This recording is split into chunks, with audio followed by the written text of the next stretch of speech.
नमस्कार. शेखर 64च्या या भागामध्ये आपल्या सगळ्यांचं मनापासून स्वागत. आपला आजचा विषय तंत्रज्ञान आणि आपण. तंत्रज्ञान आणि आपण असा विषय घ्यायचा अगदी तात्कालिक कारण म्हणजे जगप्रसिद्ध गुंतवणूकदार वॉरन बफे यांनी अगदी अलीकडच्या काळामध्ये त्याची संस्था बर्कशायर हाथवेच्या वार्षिक सर्वसाधारण सभेत आपल्या मराठीत सांगायचं तर अॅन्युअल जनरल मीटिंगमध्ये केलेलं एक विधान. काही हजार लोकांच्या उपस्थितीमध्ये निदान 5-6 तास चाललेली अशी ही वार्षिक सर्वसाधारण सभा.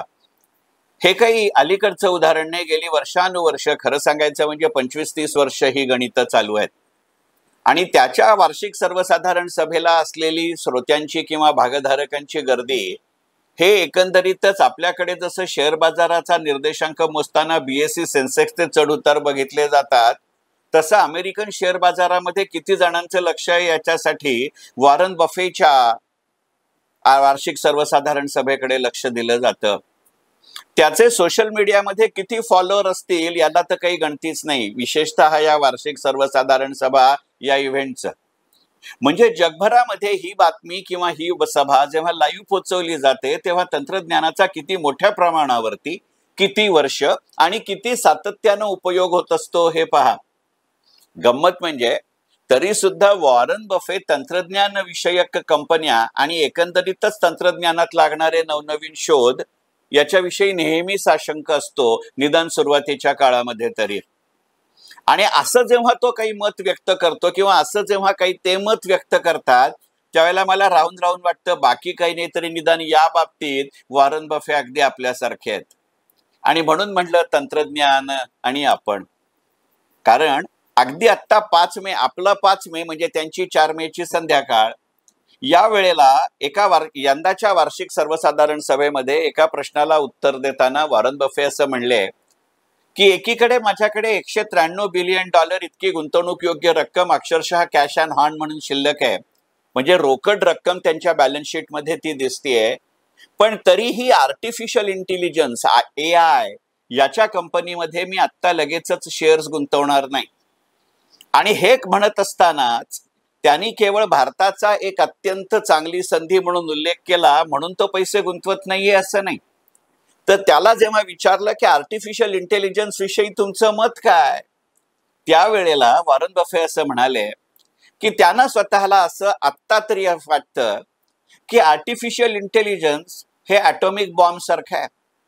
निदान जेव्हा ॲटम बॉम्ब पहिल्यांदा बनत होता, अणुबॉम्ब जेव्हा पहिल्यांदा बनत होता, तेव्हा त्याची जी प्राथमिक अवस्था होती अगदी आत्ता आर्टिफिशियल इंटेलिजन्स त्याच अवस्थेत आहे.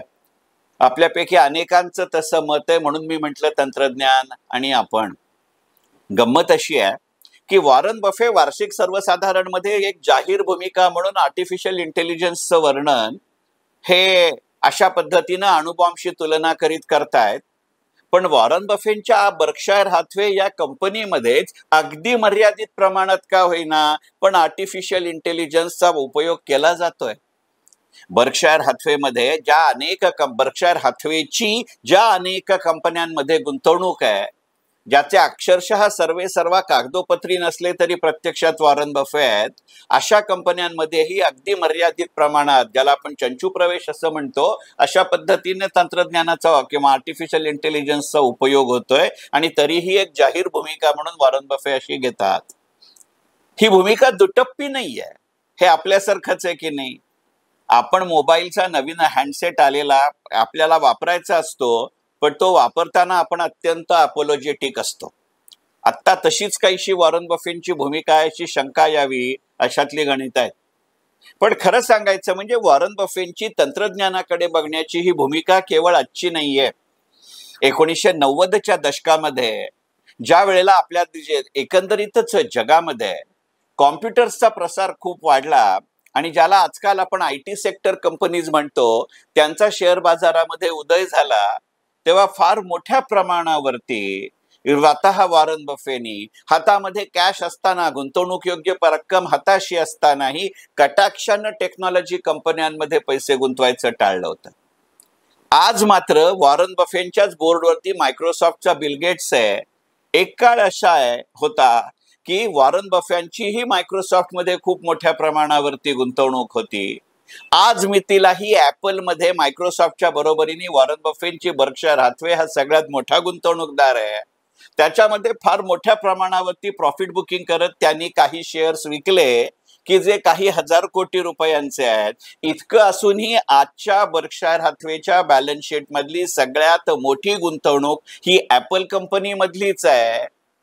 आणि यंदाच्याच वार्षिक सर्वसाधारण कंपनी सभेमध्ये उत्तर देताना वॉरन बफे असे म्हणले की कोका कोला ह्या त्यांच्या आवडत्या कंपनीच्या पेक्षाही जास्त मोठी रक्कम ऍपलला इतके हजार कोटी रुपयांचे शेअर विकल्यानंतरही आहे. आज गंमत अशी आहे की एकेकाळी हेच वॉरन बफे तंत्रज्ञान आणि तंत्रज्ञान विषयक कंपन्यांच्यात गुंतवणूक करायला नाही म्हणत होते. त्यांनी यंदाच्याच वार्षिक सर्वसाधारण सभेत एकदा उत्तर देताना असं म्हणलं की भारतामध्ये आज अनेक क्षेत्र एक अनरिअलाइज्ड सेगमेंटमध्ये आहेत आणि तिथेही काही प्रमाणात तंत्रज्ञान कंपन्या असू शकतात. आपलाही तंत्रज्ञानाकडे बघण्याचा दृष्टिकोन असाच गमतीचा असतो का? म्हणून म्हणलं तंत्रज्ञान आणि आपण. आणि तंत्रज्ञान आणि आपण असा विषय आजच्या शिखर 64 मध्ये घेण्याचं दुसरं एक वैशिष्ट्य किंवा कारण म्हणजे ज्या वेळेला ही सभा युट्यूब वरती पाहत होतो, लिंक नेटफ्लिक्स वरती पाहत होतो, त्यावेळेला सहज मला अगदी सुरुवातीच्या काळामधली एक घटना आठवली. त्याचा संबंध ना वॉरन बफेशी आहे, ना बर्कशायर हॅथवेशी आहे, ना आर्टिफिशियल इंटेलिजन्सशी आहे. पण तंत्रज्ञानाकडे आपण कसं बघतो किंवा निदान आपण कसं बघितलं पाहिजे याचा तो एक दृष्टिकोन आहे.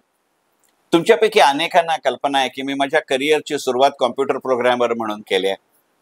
1980-81 सालची ही घटना आहे. त्यावेळेला केवळ आपल्याच देशामध्ये असं नव्हे तर जगभरामध्ये प्रोग्रॅमिंग लँग्वेज म्हणून कोबॉल मोठ्या प्रमाणावरती वापरली जायची. कोबॉलला बायनरी लँग्वेज असं म्हटलं जातं कारण त्याच्यामध्ये 0 आणि 1 असे दोनच आकडे असतात.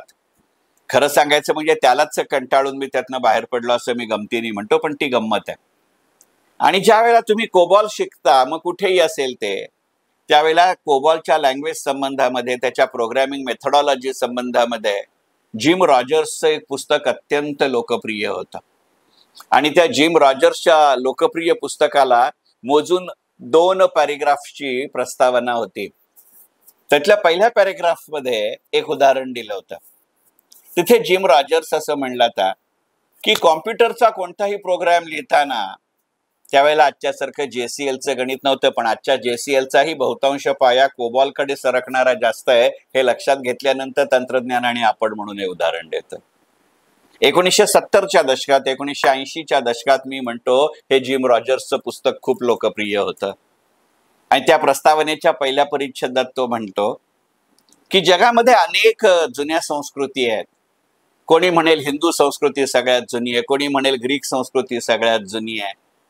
पण त्याच्या वादामध्ये जर पडायचं नसेल आणि एक समान सूत्र शोधायचं असेल तर जगातल्या सर्व प्राचीन संस्कृतींनी या ना त्या प्रकारे आपल्याला असं सांगितलंय की खरं बोला, खोटं बोलू नका. तो म्हणला या गोष्टीचं म्हणजे खरं बोला, खोटं बोलू नका या गोष्टीचं नैतिक मूल्य काय आहे, आध्यात्मिक मूल्य काय आहे, धार्मिक मूल्य काय आहे याच्या वादात मी जात नाही. पण खरं सांगायचं म्हणजे कोणतीही कॉम्प्युटर शैली किंवा कोणतीही कॉम्प्युटर सिस्टम वापरायचं असेल तर खरं बोलू नका, खरं बोला, खोटं बोलू नका हे तत्व लक्षात ठेवलं पाहिजे. कारण कॉम्प्युटरची मेमरी आणि याच्यामध्ये खूप मोठं साम्य आहे. तो म्हणतो त्या प्रस्तावनेमध्ये की आपण जेव्हा खरं बोलतो तेव्हा आपल्याला एकच गोष्ट लक्षात ठेवावी लागते, घडलंय काय, कारण जे घडलंय तेच आपण बोललो. पण ज्या वेळेला आपण खोटं बोलतो तेव्हा एकाच घटनेसाठी आपल्याला 2 गोष्टी लक्षात ठेवाव्या लागतात, प्रत्यक्षात काय घडलंय आणि आपण काय सांगितलंय. तो म्हणला आपल्याला एकच गोष्ट लक्षात ठेवायची असते तेव्हा आपल्या मेमरीचा एका वेळेला एकच सेल वापरला जातो. पण ज्या वेळेला आपण एका गोष्टीसाठी खोटं बोलतो त्यावेळेला एकाच गोष्टीसाठी, घटनेसाठी एकाच वेळेला आपल्या मेमरीचे म्हणजे स्मरणशक्तीचे 2 सेल वापरले जातात. प्रत्यक्षात काय घडलंय यासाठी एक सेल आणि आपण लोकांना काय सांगितलंय यासाठी एक सेल. आणि तो म्हणला ह्युमन मेमरीला जशा मर्यादा असतात तशा कॉम्प्युटर मेमरीलाही मर्यादा असतात. आणि विशेषतः 0 आणि 1 या 2च गोष्टींवरती त्या जेव्हा अवलंबून असतात तेव्हा मेमरीचा सेल अत्यंत मोठ्या प्रमाणावरती वापरावा लागतो. मग आधी विरोध करायचा आणि मग नंतर आधी टेक्नॉलॉजी कंपन्यांना विरोध करायचा आणि मग ॲपलचं सगळ्यात मोठं शेअर होल्डर व्हायचं, यात 0 की 1. आणि मग या 0 आणि 1ची वॉरन बफेटच्या बाबतीत आता येणाऱ्या काळामध्ये आर्टिफिशियल इंटेलिजन्स मधूनही गणना होणार का म्हणून विचार करावा लागेल. तसंही अधिकृतपणानं यंदाच्या सभेमध्ये वॉरन बफेनी जॉन एबल यांची त्यांचा उत्तराधिकारी म्हणून गणना केली आहे. त्यांच्याकडे ज्या खात्याचा विभाग आहे त्याच्यामध्येच हे आर्टिफिशियल इंटेलिजन्स येतं. म्हणजे तंत्रज्ञान हे शेवटी खरं का खोटं, चांगलं का वाईट, याचे संदर्भ आपण कधी, कुठे, कसं ते वापरतो यावर असतं का. त्याचा अतिरेक वाईट ही गोष्ट खरीच, पण त्याच्या दुर्लक्ष करणं, याचाही अतिरेक होणं हेही वाईटच असतं का. हे तारतम्य जसं आपल्याला संस्कृती शिकवते तसंच ते तंत्रज्ञान शिकवतं. आणि म्हणून शेखर 64चा आजचा विषय तंत्रज्ञान आणि आपण. मनपूर्वक धन्यवाद. शेखर 64.